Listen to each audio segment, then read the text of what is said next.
অংশীদারি কারবার class number 2 question যেটা দেওয়া আছে এ এবং বি 12,000 এবং 16,000 টাকা নিয়ে ব্যবসা শুরু করে। 8 মাস পর সি 15,000 টাকা নিয়ে যোগদান করে। 2 বছর বাদে 45,600 টাকা লাভ হলে সি কত টাকা পাবে? তো অংশীদারি কারবারে আমরা দুটো জিনিস দেখব, কার মূলধন কতটা, কত সময়ের জন্য খাটছে, এটাই তো মূল বিষয়। মূলধন, সময়, এই দুটো জিনিসই দেখব, সেই অনুপাতে আমরা লাভটা নির্ণয় করব। তো এখানে দেখো এর টাকা কত আছে, এর হচ্ছে 12,000। বিয়ের টাকা কত আছে, বিয়ের হচ্ছে 16,000। আর সি এর হচ্ছে কত, সি এর হচ্ছে 15,000 টাকা। এরপর দেখো তিনটে করে শূন্য আছে, মানে তিনটে করে শূন্য আমরা ক্যান্সেল করে দিতে পারি। একবারে তোমরা না লিখতে পারতে, কিন্তু তোমাদেরকে বোঝানোর জন্য আমি একটু বলে দিলাম, ঠিক আছে? যখনই একই জিনিস থাকবে, তিনটে শূন্য বা চারটা শূন্য, সেগুলো ক্যান্সেল করে লিখবে, ক্যালকুলেশনের সুবিধা হবে, সময়টা একটু বাঁচবে। এরপর দেখো কি বলেছি, 2 বছর বাদে, মানে টোটাল সময়টা কেটেছে কতজন, 2 বছর, মানে এর জন্য সময়টা কেটেছে 2 বছর। বিয়ের জন্য দেখো সময়টা কেটেছে 2 বছর, কিন্তু সি 8 মাস পর যোগদান করেছে, তাহলে সি এর সময়টা কেটেছে কতদিন, 24 মাস থেকে 8 মাস বাদ দাও, কত, 16 মাস। তাহলে সি এর সময়টা কেটেছে 16 মাস। এ আর বি এর তো 2 বছরই কেটেছে, 2 বছর মানে 24 মাস, তাই 24 দিয়ে গুণ করেছি। কিন্তু সি এর ক্ষেত্রে 8 মাস পর, 8 মাস পর মানে 24 থেকে 8 মাস বাদ দাও, সি এর সময়টা কেটেছে, মানে মূলধনটা কেটেছে 16 মাস। তো এরপর আমরা এখানে যদি কাটাকুটি যায়, কাটাকুটি করে নেব ক্যালকুলেশন সুবিধার জন্য। দেখো 24 আছে, 24 আছে, 16 আছে, তাহলে 8 দিয়ে কাটছি, 8 3 24, 8 3 24, 8 2 গুণে 16, ঠিক আছে? এরপর এটাকে গুণ করো, 12 3 36, এটা পাচ্ছি কত, 16 3 48, 15 2 30। এটা যদি ক্যালকুলেশন করি কত পাচ্ছি, 6 দিয়ে 6 8 5, মানে 6:8:5 এই অনুপাতে লাভ হয়েছে, তাই না? তো এরপর দেখো বলেছে 45,600 টাকা লাভ হলে, তো টোটাল লাভ হয়েছে কত, 45,600। আর আমাদের বার করতে বলেছে কার লাভের পরিমাণটা, সি কত টাকা পাবে। সি আর অনুপাতিকারটা কত, 5। 5 কতর মধ্যে, 8 আছে 14 আর 5 19-এর মধ্যে, 19 2 38, 76, 19 4 76, 0 0, 5 0 0, 5 0 0, 5 4 20, 0 হাতে থেকে 2, 5 10 আর 2 12। সি এর টাকার পরিমাণ কত, সি এর টাকার পরিমাণ হচ্ছে 12,000 টাকা লাভ পাবে। দেখো নেক্সট কোশ্চেন যেটা দেওয়া আছে, বছরের শুরুতে এ 4,500 টাকা নিয়ে ব্যবসা শুরু করার কিছু মাস পর বি 5,400 টাকা নিয়ে ব্যবসাতে যোগ দেয়।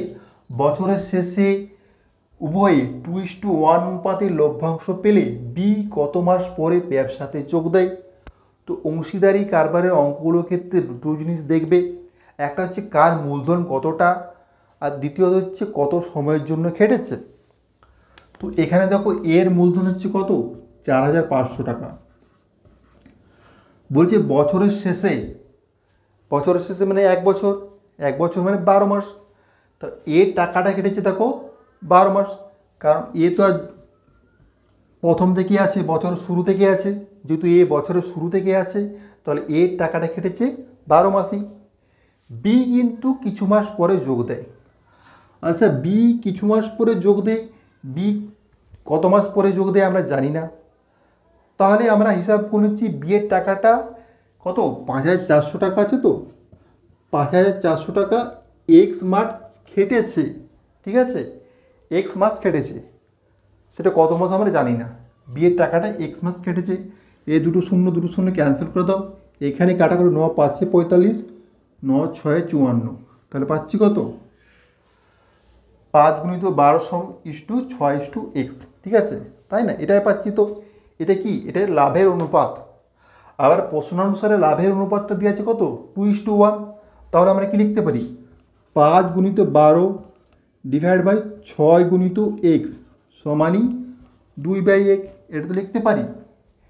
এটা আমরা লাভের অনুপাত পেলাম এর, এটা বি এর লাভ, এটা লাভ এ বি এর লাভের অনুপাতটা পেয়েছি। আবার প্রশ্নানুসারে দেওয়া আছে যে এ ও বি এর লাভের অনুপাত হচ্ছে 2:1, তাহলে এটা আমরা লিখতে পারি। এখান থেকে ক্যালকুলেশন করে বার কর না, 2 6 6 কেটে গেল, অর্থাৎ x সমান 5। x এর মান 5 পেলাম, এর অর্থ কি? টাকাটা খেটেছে 5 মাস আর টোটাল সময়টা হচ্ছে 12 মাস, তাহলে 12 বিযুক্ত 5 সমান 7 মাস টাকাটা খেটেছে, তাই তো? কনসেপ্টটা বুঝতে পারলে? এখানে যেটা আমরা গুণ করি সময়টা, সেটা কি কত সময়ের জন্য টাকাটা খেটেছে, তাই না? x সমান পেয়েছি 5, মানে কি বিয়ের টাকাটা 5 মাস খেটেছে, তাহলে 5 মাস যদি খাটে আর আমরা 1 বছরের শেষে লাভটাও পেয়েছি, তাহলে টাকাটা কত মাস পরে কি বলেছে, বি কত মাস পরে ব্যবসাতে যোগ দেয়? 12 বিযুক্ত 5 7 মাস পরে ব্যবসাতে যোগ দিয়েছে। তো এখানে দেখো এর মূলধন আর বি এর মূলধনটা দেখব, আর এর সময়টা বি এর সময়টা দেখব, তাই তো? এর মূলধন বি এর মূলধনের 3 গুণ, এর অর্থ কি? বি এর যদি 1 টাকা মূলধন থাকে, এর মূলধন কত হবে? 3 টাকা, 3 গুণ হয়ে গেছে। নেক্সট কি বলেছে, এ নিয়োজিত সময় বি এর নিয়োজিত সময়ের দ্বিগুণ, মানে হচ্ছে বি যদি 1 মাস কাজ করে বা 1 বছর কাজ করে, এর কাজটা কত দিনের হবে? এর ক্ষেত্রে হবে দ্বিগুণ, মানে হয় মাস হলে 2 মাস, বছর হলে 2 বছর, তাই তো? নেক্সট কি বলেছে, বছরের শেষে বি 4000 টাকা লভ্যাংশ পেয়ে থাকলে বছরের শেষে লভ্যাংশ পরিমাণটা বার করতে বলেছে। তাহলে এটা পাচ্ছি কত, 6 আর 1। এ আর বি এর লাভের অনুপাতটা এখানে পেয়ে গেছি 6/1। আর আমাদের প্রশ্ন অনুসারে এ আর বি এর লাভটা কীভাবে দেওয়া আছে, বি এর লাভ দেওয়া আছে 4000 টাকা, বি এর লাভ দেওয়া আছে 4000 টাকা। তো বি এর লাভ 4000 টাকা, আমরা এর লাভটা পাবো, এর লাভটা এক্স ধরে নিচ্ছি, তাহলে এক্স সমান কত পাচ্ছি, 4 6 24,000 টাকা, তাই তো? এর লাভটা কত, 24,000 টাকা পেয়ে গেলাম। তাহলে আমাদেরকে বার করতে হচ্ছে মোট কত টাকা লাভ হয়েছে। তো এটা পেয়েছি কত, এর লাভ হচ্ছে 24,000 টাকা আর বি এর লাভ হচ্ছে 4,000 টাকা। টোটাল লাভ কত, 24 যুক্ত 4, 24-এর সঙ্গে 4,000 যোগ করলে 28,000 টাকা হচ্ছে আমাদের অ্যান্সার, তাই না? টোটাল হচ্ছে 28,000 টাকা, এটা হচ্ছে মোট লাভ। তো নেক্সট অঙ্কটি করার আগে তোমরা যারা আমার চ্যানেলটি সাবস্ক্রাইব করোনি, অবশ্যই সাবস্ক্রাইব করে বেল আইকনটি টিপে দেবে, আর যারা আগের ক্লাসগুলি দেখোনি অবশ্যই প্লেলিস্টে গিয়ে আগের ক্লাসগুলি দেখে নেবে। তো কোশ্চেন যেটা দেওয়া আছে, এ ও বি যথাক্রমে 70,000 টাকা ও 60,000 টাকা নিয়ে একটি ব্যবসা শুরু করলো। এ 3 মাস পর তার মূলধনের 2.7 তুলে নিলে, কিন্তু আরও 3 মাস পর যে টাকা তুলে নিয়েছিল তার 3/5 নিয়োগ করলো। যদি বৎসরান্তে 7,260 টাকা লাভ হয় তবে এ কত টাকা পাবে? তো এ আর বি আছে, ঠিক আছে? এর মূলধন কত, 70,000 টাকা, তাই তো? আর বি এর মূলধন আছে 60,000 টাকা। দেখো এখানে 7-এর পর 4টা শূন্য আছে, 6-এর পর 4টা শূন্য আছে, তাহলে আমরা শূন্যগুলো ক্যান্সেল করে দিচ্ছি, কারণ বারবার এতগুলো শূন্য লিখলে সময়টা বেশি যাবে। তার তুলনায় আমরা কি করব, এই 7 আর 6 দিয়ে আমরা ক্যালকুলেশনগুলো করব। যেহেতু ওটা অনুপাত আমরা করতে পারি, কাটাকুটি গেলেও কাটাকুটি আমরা করতে পারি, যেহেতু আমরা অনুপাত নির্ণয় করছি। তো কি বলেছি, এ 3 মাস পর তার মূলধনের 2.7 তুলে নিল, মানে এই 7 টাকা 3 মাস পর্যন্ত খেটেছে। তো 3 মাস 7কে 3 দিয়ে গুণ করলাম, যেহেতু 3 মাস খেটেছে। তারপর 2.7 তুলে নিল, 7 টাকা 2.7 মানে কত, 7 টাকা 2.7 মানে হচ্ছে 2 টাকা, 2 টাকা তুলে নিল, থাকলো কত, থাকলো হচ্ছে 5 টাকা। 5 টাকাটা কমাসের জন্য খাটাবে, কিন্তু আরও 3 মাস পর যে টাকা তুলে নিয়েছিল, মানে আরও 3 মাস খাটিয়েছে, তাহলে 5 × 3। এরপর কি বলেছে দেখো, আরও 3 মাস পর যে টাকা তুলে নিয়েছিল তার 3/5 নিয়োগ করলো, তাই তো? এখানটা যদি বুঝতে না পারছো করে দিচ্ছি। 7 টাকা আর 2/7 মানে কি, 7 সাথে কেটে গেলো 2 টাকা। 2 টাকা তুলে নিয়েছিল, 7 টাকা থেকে 2 টাকা যদি তুলে নেই থাকছে ক টাকা, থাকছে 5 টাকা। সে 5 টাকা ক মাসের জন্য কেটেছি, 3 মাসের জন্য। 3 মাস পর তুলে নিয়েছিল, আরও 3 মাস পর নিয়োগ করলো যেটা তুলেছিল, তার কত 3/5। তো তুলেছিল ক টাকা, তুলেছিল 2 টাকা। 2 টাকা 3/5 নিয়োগ করলো, কার সাথে, 5 টাকার সাথে। আচ্ছা 5 টাকার সাথে যদি 2 টাকা 3/5, 2 টাকা 3/5 নিয়োগ কর, টোটাল কত হচ্ছে 5 যুক্ত 6/5। এটা ক্যালকুলেশন করলে হচ্ছে 31/5। এটা ঠিক আছে। 5 টাকা ছিল, তার সাথে কি করলো, যে টাকা তুলে নিয়েছিল তার 3/5 নিয়োগ করলো। 2 টাকা 3/5 হচ্ছে 6/5, ক্যালকুলেশন করলে যে 31/5।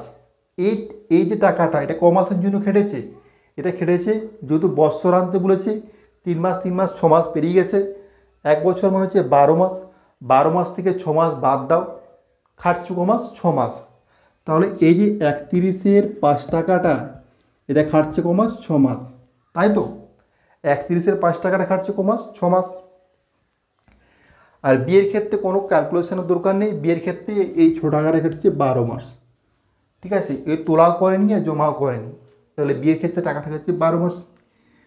এরপর দেখো, এরপর হচ্ছে দেখো, এখান থেকে তোমরা কাটাকুটি গেলে কাটাকুটি করতে পারো বা ক্যালকুলেশন করতে পারো, কিন্তু যদি তোমরা ক্যালকুলেশনটা ছোট করতে চাও তোমরা সবসময় কাটাকুটি করবে, ঠিক আছে? দেখো যুক্ত চিহ্ন আছে, 7×3 আছে, এটা 5×3 আছে, এটা গুণ চিহ্ন আছে। মানে যদি কমন নিতাম দেখো 3টা প্রত্যেক ক্ষেত্রে কমন চলে যেত, তাই না? 3টা যদি প্রত্যেক ক্ষেত্রে কমন চলে যেত, এটাকেও 3 দিয়ে কেটে যাবে, এটাকেও দেখো 3 2 কাটবে বা 3 4 কেটে যাবে। তো আমরা কেটে নিচ্ছি, 3 3 কেটে নিলাম, 3 2 6, এটা 3 4। তাহলে এরপর ক্যালকুলেশনের সুবিধা হবে। দেখো কী হচ্ছে, 7 যুক্ত 5 মানে 12, আমি এবার লিখে দিচ্ছি। আর এর পাচ্ছি কত, 2 1 2, 2 3 6, 12 6 4 24।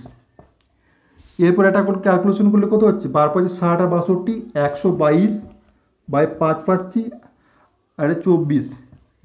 এটা করলে 122:120 পাবো। 5 দিয়ে গুণ করে দাও, 5 দিয়ে গুণ করে দাও, 5টা ক্যান্সেল হয়ে গেল, পাচ্ছি 61 আর 60, তাই তো? 61 আর 60 পেয়েছি।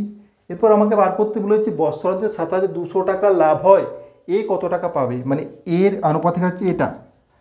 তো 61 কত, 61 যুক্ত 60 মানে হচ্ছে 121, গণিত কত টাকা, 7,200, 7,260। 121, 6 726, শূন্যটা নামলো। তো 6 কে 6, 6 6 36 আর 0, এত টাকা, ঠিক আছে? তাহলে এ বৎসরান্তে কত টাকা পাবে, 3,660 টাকা পাবে। তো তোমাদের যদি এখানে ক্যালকুলেশনটা বুঝতে অসুবিধা হয় তোমরা সিম্পল যোগ করে করবে, সেভাবেও হয়ে যাবে। তবু আমি ক্যালকুলেশনটা বলে দিচ্ছি। যেহেতু দেখো এখানেও 3 দিয়ে গুণ আছে, এখানেও 3 দিয়ে গুণ হচ্ছে, এখানে 6 দিয়ে গুণ আছে, মানে সবগুলোকে 3 দিয়ে কাটবে, যেহেতু এটারও 3 দিয়ে যে কোনো সংখ্যাকে কাটবে। তাহলে আমি করেছি এ 3টা কেটে দিয়েছি, এ 3টা কেটেছি, 3 1 3, 3 1 3, 3 2 6, ঠিক আছে? যেহেতু প্লাস দিয়ে আছে, গুণ চিহ্ন আছে, তাহলে কাটতে পারি।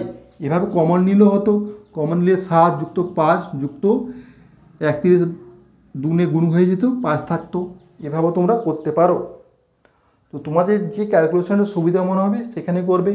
আমি এবার কমন নিয়ে দেখে দিচ্ছি, দেখো তোমরা আরও ভালোভাবে বুঝতে পারবে। দেখো মনে হয় 3টা যদি কমন নিতাম কী পড়ে যেত, 7 যুক্ত 5 যুক্ত এ 2 থেকে যেত, মানে হচ্ছে 62/5, ঠিক আছে? এটা পড়ে থাকতো, তো কমন নিয়ে যদি নিয়ে নিতাম, তাহলে এরপর তোমাদের 3 1কে কাটলো আর 3 4 কাটলো।